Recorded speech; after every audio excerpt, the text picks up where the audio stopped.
नमस्कार, मैं हूं आपके साथ गौरव राजेंद्र।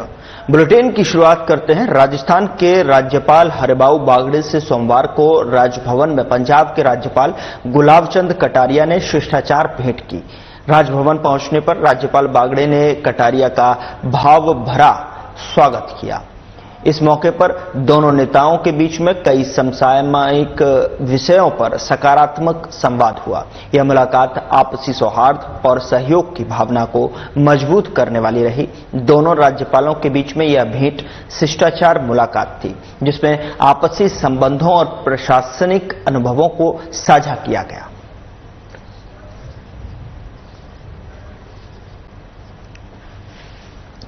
तो ये मुलाकात हुई है, शिष्टाचार भेंट हुई है, जहां पर दोनों ही नेताओं के बीच में कई महत्वपूर्ण बिंदुओं पर चर्चा भी की गई है। और शिष्टाचार भेंट के दौरान जो है भावभोर स्वागत बुके देकर यहां पर किया गया है। इसमें आपसी संबंधों और प्रशासनिक अनुभवों को साझा भी किया गया एक दूसरे के प्रति। दोनों राज्यपालों के बीच में समसामयिक विषयों पर संवाद हुआ और पंजाब के राज्यपाल का स्वागत भी यहां पर किया गया है। तो ये गुलाब चंद कटारिया ने शिष्टाचार भेंट राजभवन में पंजाब के राज्यपाल ने जो है राजस्थान के राज्यपाल हरिभाऊ बागड़े से मुलाकात की है। पंजाब के राज्यपाल गुलाब चंद कटारिया रविवार को राजस्थान विधानसभा पहुंचे, जहां पर विधानसभा अध्यक्ष वासुदेव देवनानी ने उनका आत्मीय स्वागत किया। देवनानी ने कटारिया को विधानसभा में नवाचारों पर आधारित एक वर्ष पुस्तक, नववर्ष डायरी और कैलेंडर भेंट किया और दुपट्टा पहनाकर उनका सम्मान किया। इस मौके पर कटारिया ने भारतीय नववर्ष के अनुसार विधानसभा डायरी के प्रकाशन को एक अभिनव और सराहनीय पहल बताया है। उन्होंने कहा कि युवा पीढ़ी को भारतीय पंचांग और तिथियों का ज्ञान होना आवश्यक है, जिससे सांस्कृतिक मूल्यों को समझा जा सके।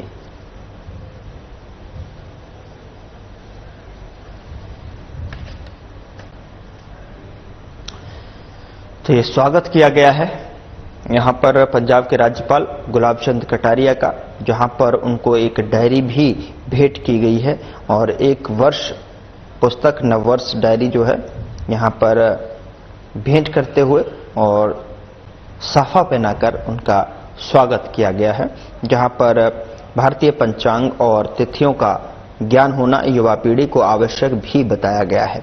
साथ ही एक वर्ष पुस्तक देकर राज्यपाल का स्वागत किया गया, बुके देकर स्वागत किया गया। फिर उसके बाद दुपट्टा पहनाते चित्रों में देख सकते हैं आप कि किस तरीके से जो है राज्यपाल का स्वागत किया गया है। यह आत्मीय स्वागत इस चीज को दर्शाता है कि दोनों के बीच में किस तरीके से एक सुखद, हेल्दी वार्ता रही है। ये जो है जहां पर देवनानी ने कटारिया को विधानसभा के नवाचारों पर आधारित एक वर्ष पुस्तक, नववर्ष डायरी और कैलेंडर भेंट करते हुए यहां पर दोनों के बीच में ये महत्वपूर्ण चर्चा, महत्वपूर्ण मुलाकात ये रही,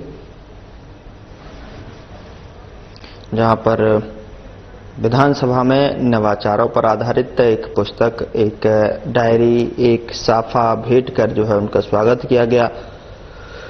और इस मौके पर कटारिया ने कहा कि भारतीय नववर्ष के लिए जो है विधानसभा डायरी के प्रकाशन को एक अभिनव और सराहनीय पहल बताया है, जो कि वहां पर सांस्कृतिक मूल्यों को समझा जा सकेगा।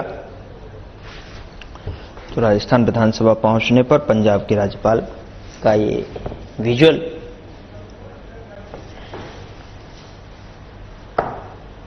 27 अप्रैल को सिक्किम के राज्यपाल ओम प्रकाश माथुर ने अलवर जिले के स्वामी विवेकानंद स्मारक पर वी शक्ति ट्रस्ट द्वारा बनाए गए स्वामी विवेकानंद ई गुरुकुल का लोकार्पण किया। 2 मोबाइल ई लाइब्रेरी को हरी झंडी दिखाकर रवाना किया और इस मौके पर जो है केंद्रीय पर्यावरण मंत्री भूपेंद्र यादव और राज्य मंत्री संजय शर्मा भी मौजूद रहे। राज्यपाल ने पौधारोपण कर पर्यावरण संरक्षण का संदेश दिया और प्रताप ऑडिटोरियम की लाइब्रेरी को वर्चुअल लोकार्पण किया। पहलगाम आतंकी हमले हमले की निंदा करते हुए सरकार के आतंकवाद के खिलाफ कठोर कार्रवाई का समर्थन किया। केंद्रीय मंत्री भूपेंद्र यादव ने ई लाइब्रेरी के महत्व पर जोर दिया और बताया कि 101 ई लाइब्रेरी में से 66 बनकर तैयार हैं। इस कार्यक्रम में तिजारा विधायक महंत पालकनाथ, कठूमर विधायक रमेश खींची और अन्य गणमान्य लोग उपस्थित थे।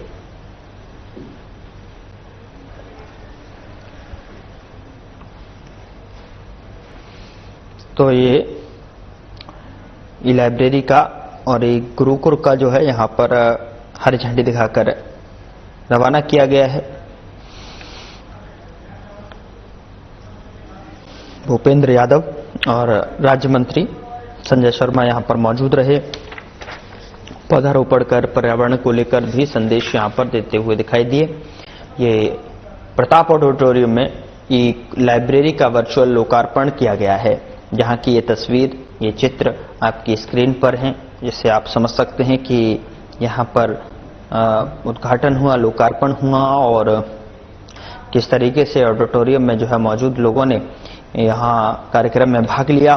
और इन तस्वीरों से ये भी समझा जा सकता है कि बुद्धिजीवी लोग जो है इस मंच पर मौजूद हैं और साथ ही पर्यावरण का संरक्षण का संदेश यहाँ पर दिया गया है। केंद्रीय मंत्री भूपेंद्र यादव भी आपको इस तस्वीर में दिखाई दे पा रहे हैं, जहाँ पर 101 ई लाइब्रेरी में से 66 बनकर तैयार हो गई हैं। और आतंकवाद को लेकर भी उन्होंने कहा, कठोर कार्रवाई के लिए हम तैयार हैं। रविवार को बीजेपी प्रदेश कार्यालय में एक राष्ट्र एक चुनाव अभियान के तहत अधिवक्ताओं की प्रदेश स्तरीय कार्यशाला आयोजित की गई।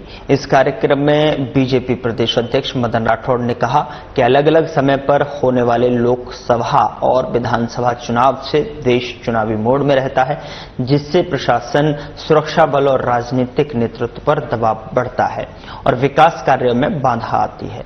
बता दें कि उन्होंने कहा कि बार बार चुनाव देश के समय धन और ऊर्जा की बर्बादी करते हैं। अभियान के प्रदेश संयोजक सुनील भार्गव ने कहा कि एक साथ चुनाव होने से सरकारें अपना पूरा कार्यकाल विकास में लगा सकेंगी, जिससे 2047 तक विकसित भारत का सपना साकार होगा।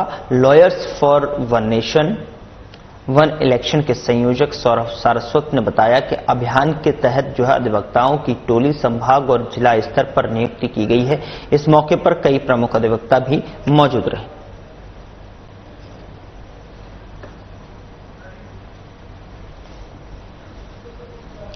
तो एक राष्ट्र एक चुनाव को लेकर ये कार्यशाला का आयोजन किया गया है, जो छायाचित्र आपकी टेलीविजन स्क्रीन पे है। इस छायाचित्र में आप देख सकते हैं कि किस तरीके से इस कार्यक्रम का आयोजन हुआ है। अधिवक्ताओं की प्रदेश स्तरीय कार्यशाला हुई और इस कार्यक्रम में बीजेपी के प्रदेश अध्यक्ष मदन राठौड़ भी आपको उपस्थित दिखाई दे रहे हैं। जो ये चित्रण यहाँ छायाचित्र के रूप में आपकी स्क्रीन पर है, उसमें बीजेपी के प्रदेश अध्यक्ष मदन राठौड़, जो कि उन्होंने कहा कि अलग अलग समय पर होने वाले लोकसभा विधानसभा चुनावों में देश जो है चुनावी मोड में रहता है, जिससे प्रशासन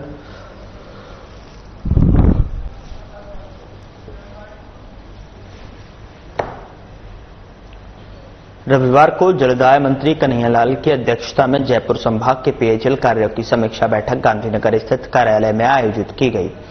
बता दें कि मंत्री ने ग्रीष्म ऋतु में पेयजल व्यवस्था की सही बनाने के लिए नलकूप की गहराई बढ़ाने और पाइपलाइन और पंप सेट बदलने जैसे कामों को जल्द पूरा करने के निर्देश दिए हैं।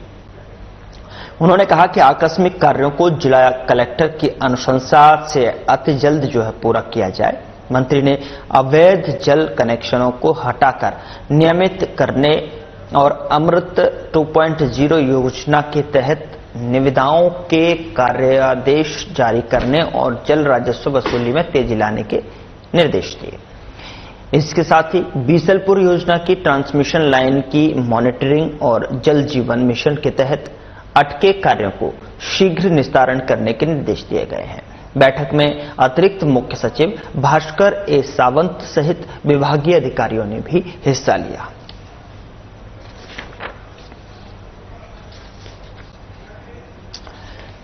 तो यहां पर जयपुर संभाग के पेयजल कार्यों की समीक्षा यहां की गई है। पेयजल व्यवस्था को जल्द सही करने के निर्देश यहां दिए गए हैं।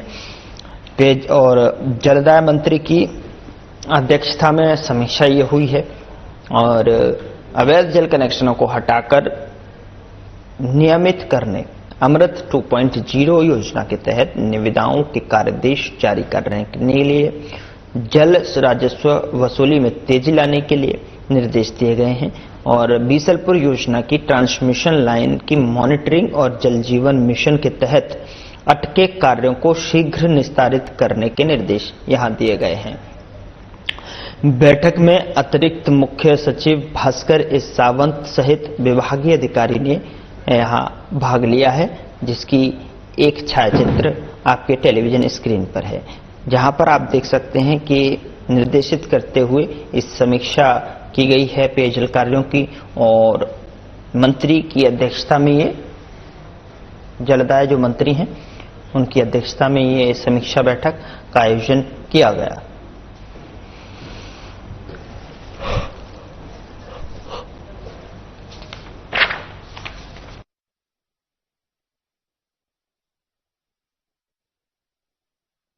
पहलगाम घटना को लेकर रेणी पंचायत समिति सभागार में एक CLG बैठक का आयोजन किया गया। बैठक की अध्यक्षता SDM हरकेश मीणा ने की, जिसमें रेणी थाना अधिकारी रामजीलाल मीणा और रेणी थाना क्षेत्र के CLG सदस्य भी मौजूद रहे।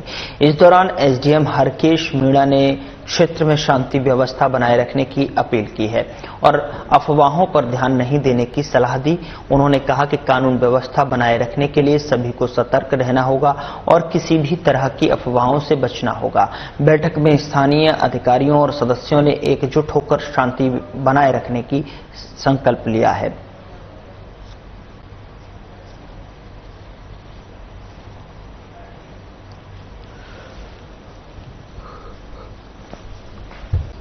पहलगाम घटना को लेकर ये CLG बैठक का आयोजन हुआ है, जो आप देख पा रहे हैं।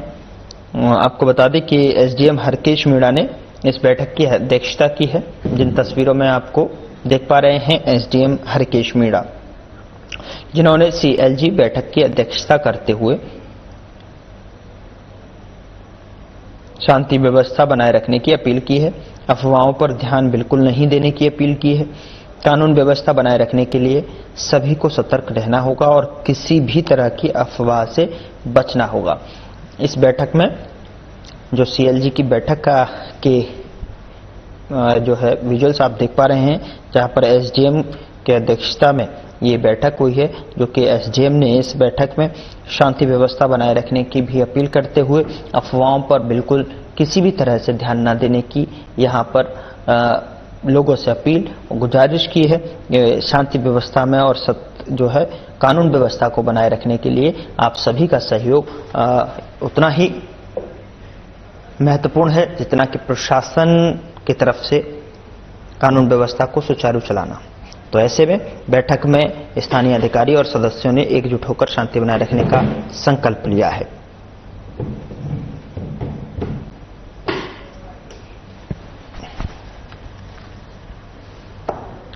27 अप्रैल को जयपुर जिले के कलेक्टर डॉक्टर जितेंद्र कुमार सोनी ने कानून व्यवस्था बनाए रखने के और जिले में सांप्रदायिक सौहार्द बनाए रखने के लिए अधिकारियों को निर्देश दिए हैं। रविवार को VC के माध्यम से आयोजित बैठक में जिला कलेक्टर ने अधिकारियों से संवाद जारी रखते हुए कानून व्यवस्था बिगाड़ने वाले तत्वों पर सख्त कार्रवाई करने का कहा है। उन्होंने उपखंड और अधिकारियों और पुलिस अधिकारियों को क्षेत्रीय धर्मगुरुओं, मौजूद लोगों के साथ संवाद बनाए रखने और CLG और शांति समितियों की बैठक नियमित रूप से आयोजित करने और सोशल मीडिया की मॉनिटरिंग करने के निर्देश दिए हैं। जिला कलेक्टर ने पुलिस और प्रशासनिक अधिकारियों को नाकेबंदी और गश्त करने के मजबूत महत्वपूर्ण स्थानों और संवेदनशील इलाकों पर अतिरिक्त पुलिस जाब्ता तैनात करने का भी आदेश दिया है। बैठक के बाद में सभी उपखंड अधिकारियों और पुलिस अधिकारियों ने क्षेत्र में शांति बनाए रखने के लिए समुदायों और संगठनों से संवाद किया।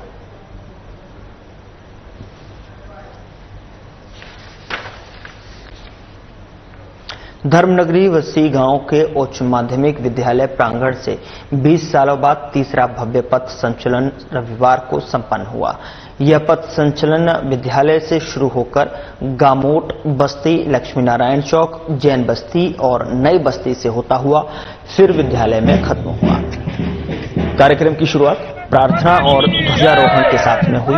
4 सालों से लेकर 7 सालों के अधिक उम्र के 300 से अधिक स्वयंसेवकों ने भाग लिया। आधे किलोमीटर का यह संचलन 1 घंटा 7 मिनट में पूरा हुआ। ग्रामीणों ने जगह जगह पर पुष्प वर्षा, रंगोली, जलपान की व्यवस्था का भव्य स्वागत किया गया। भामाशाहों ने पानी, छाछ, बिस्किट और ठंडे पेय बांटे और इस मौके पर विभाग प्रचारक विकास राज, जिला प्रचारक सुनील जी, जिला संघ चालक योगेंद्र शर्मा सहित जो अनेक गणमान्य मौजूद रहे। गांव के स्वयंसेवकों ने अनुशासित और उत्साहपूर्ण भागीदारी कर आयोजन को सफल बनाया।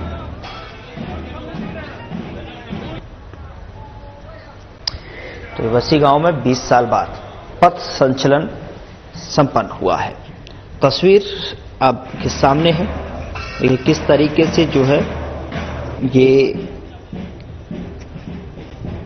आधे किलोमीटर का ये संचलन यहाँ पर निकाला गया है और जिसमें कि 300 से ज्यादा स्वयंसेवकों ने भाग लिया है। आप देख सकते हैं इसमें नन्हे मुन्ने स्वयंसेवक से लेकर बुजुर्ग तक जो है शामिल रहे और ग्रामीणों ने जगह जगह पर पुष्प वर्षा और जलपान कराकर इन स्वयंसेवकों का स्वागत सम्मान किया। खबर हनुमानगढ़ से है, जहां पर गोगामेड़ी थाना पुलिस से डीएसटी नोहर की सूचना पर 48.23 ग्राम चिट्टा सहित 2 लोगों को गिरफ्तार कर एक कार जब्त की गई है। बरामद चिट्टा की कीमत 25 लाख रुपए आंकी गई है। इस संबंध में एनडीपीएस एक्ट के तहत केस दर्ज कर आरोपियों से पूछताछ की जा रही है। एसपी अरशद अली ने बताया कि गोगामेड़ी पुलिस ने गोगामेड़ी भरवाना रोड पर एक कार को रोककर तलाशी ली तो कार सवार इकबाल पुत्र गफूर खान निवासी ननाऊ और साजिद पुत्र सलीम वार्ड 13 नोहर के कब्जे से 48.23 ग्राम चिट्टा बरामद हुआ है। मामले की जांच फेफाना थानाधिकारी नरेंद्र कुमार को सौंपी गई है। कार्रवाई करने वाली टीम ने Gogamedi SHO Santosh Dhaka, head constable Gajanand, constable Narsiram, Pawan Kumar, Amar Vinod और सिंह राजेंद्र कुमार मौजूद रहे।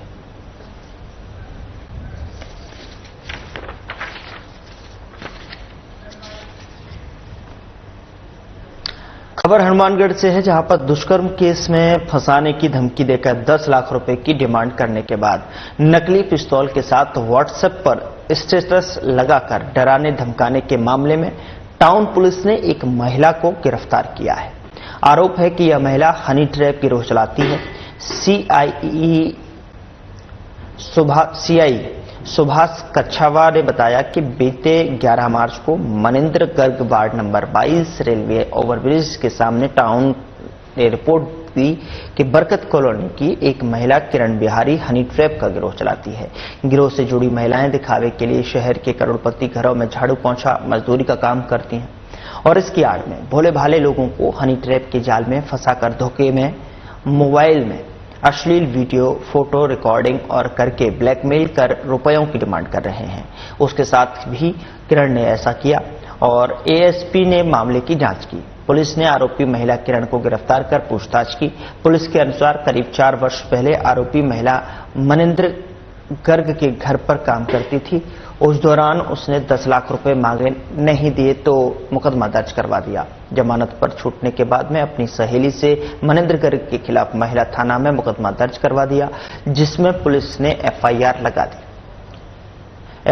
दी और इसके बाद किरण ने व्हाट्सएप स्टेटस पर हथियार के साथ फोटो लगाई, जिस पर मनिंद्र गर्ग ने केस दर्ज करवाया है। कार्रवाई करने वाली टीम में कांस्टेबल प्रदीप सिंह, महिला कांस्टेबल सुषमा सहित अन्य पुलिसकर्मी शामिल थे।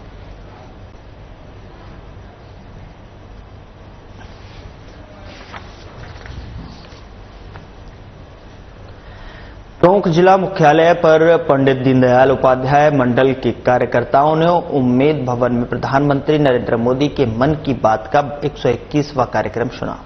कार्यक्रम में पीएम मोदी ने पहलगाम में हुए आतंकी हमले की बात रखी।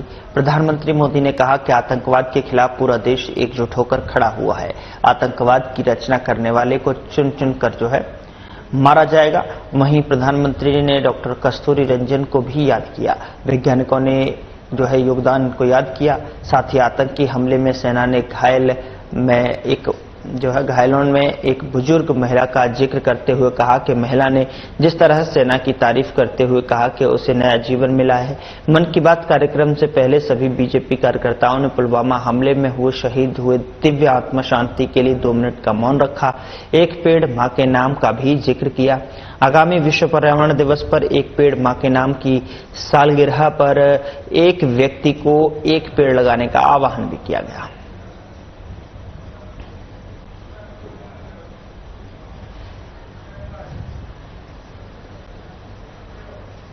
शासन सचिवालय में प्रदेश की कानून व्यवस्था को लेकर उच्च स्तरीय बैठक आयोजित की गई, जिसकी अध्यक्षता मुख्य सचिव सुधांशु पंत ने की। उन्होंने सभी जिलों से वहां की कानून और शांति व्यवस्था के संबंध में फीडबैक लिया और कहा कि पहलगाम में हुई आतंकी घटना किसी भी रूप में सांप्रदायिक तनाव का रूप न ले।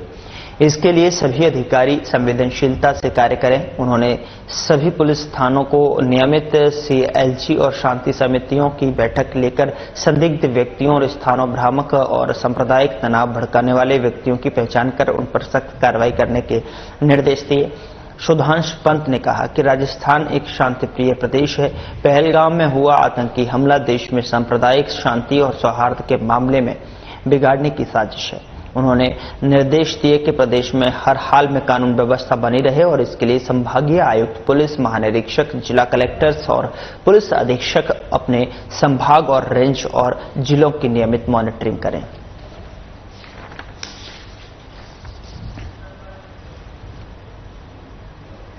बीकानेर के सीमावर्ती क्षेत्र खाजूवाला में पहलगाम हमले को लेकर कानून व्यवस्था पर अधिकारियों की अहम बैठक हुई, जिसकी अध्यक्षता एसडीएम रमेश कुमार ने की है। और इस दौरान जो है एसडीएम ने कहा कि बॉर्डर इलाके में संदिग्ध गतिविधियों पर पैनी नजर रखी जाए और इमरजेंसी सुविधा के लिए जो है सीएचसी स्टाफ भी 24 घंटे तैनात रहेगा।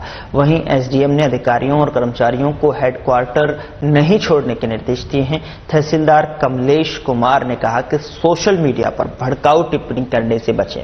कोई भी अपना फोन स्विच ऑफ ना करे, फोन को अलर्ट मोड पर रखें। इसी के साथ सीओ अमरजीत चावला ने कहा कि सामाजिक माहौल ना खराब करें, कानून व्यवस्था बनाए रखने में सभी का जो है सहयोग करें।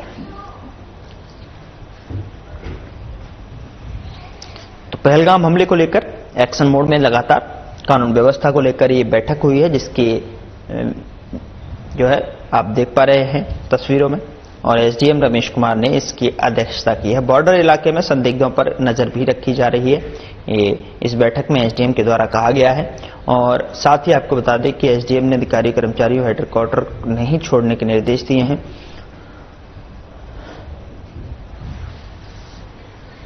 परिदृश्य है इसके संदर्भ में और सीमावर्ती इलाका होने के कारण से श्रीमान जिला कलेक्टर महोदय और एसपी साहब के द्वारा निरीक्षण किया गया, दौरा किया गया, विजिट किया गया तथा विभिन्न जो व्यवस्थाएं हमारी उसके संदर्भ में समीक्षा की गई है।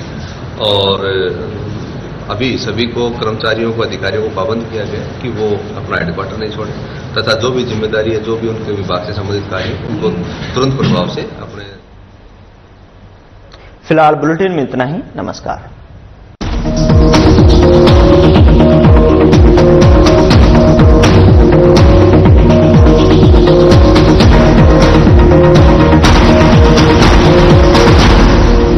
प्यारा